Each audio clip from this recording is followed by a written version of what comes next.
Sometimes I'm jealous of people that have a story. I mean, I got a story, but mine's just a lot different.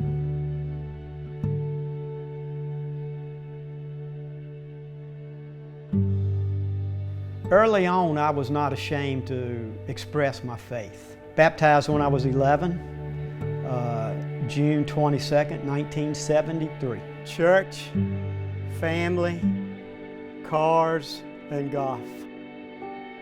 Colossians 3:23. Work at everything like you're working for the Lord. And I've been all in my whole life. Whatever I did, I went after. You heard my crazy story. Nobody cares about this, and I don't care about it anymore. 32 years and 7 months, never missed a day. The Lord blessed me. I call it loyalty. I married my high school sweetheart. I got a 55 Chevrolet I bought when I was 15. So loyalty and being in is just something I do.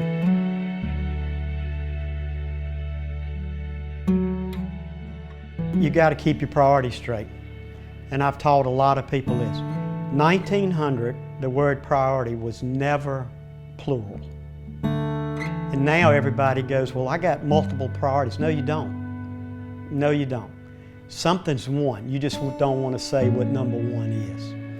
And so along the way, I've tried to keep God number one. Now look, I wasn't always good at that. Did I work hard? Absolutely. But I love telling stories about my family. Tracy and I still have date nights. We still play golf together. We go eat breakfast together. And you know, you got to keep all of that real. And you got to take care of your family. I'm a firm believer that you just got to take care of your family. I love telling this story about Courtney. You know, I live on a golf course, and I get to the third greens in my backyard, and I see a dad and a young girl come along playing, man, and I just get excited. You know, it just always goes back to me and Courtney and being on the golf course together and doing some of those things. But her freshman year, she was lucky enough to get a college scholarship, and she was really good at 3 sports, and I really wanted her to be successful, but golf was not her best sport when she got the scholarship. I missed one of her golf tournaments her freshman year. I walked into the CEO's office and I said, look, I ain't missing anymore. I said, I can quit and go.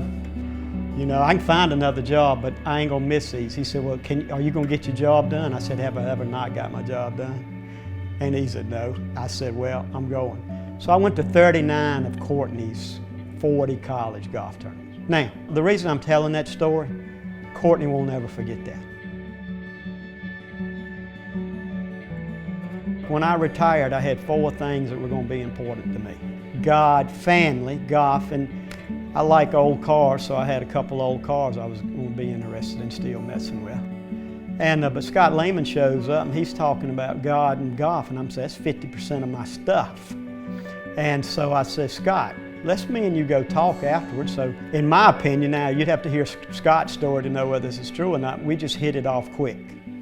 And just a good relationship has come from that. And the following week I showed up at Nashville Golf and Athletic to their first meeting, and they went through the grip, and I just loved the simplicity of it. But that week what really got me is when a group of 25 or 30 men gathered around the guy and prayed for him. And it was just a powerful event. And so now for several years we've been doing that, and I fell in love with the ministry and how it connects men to God.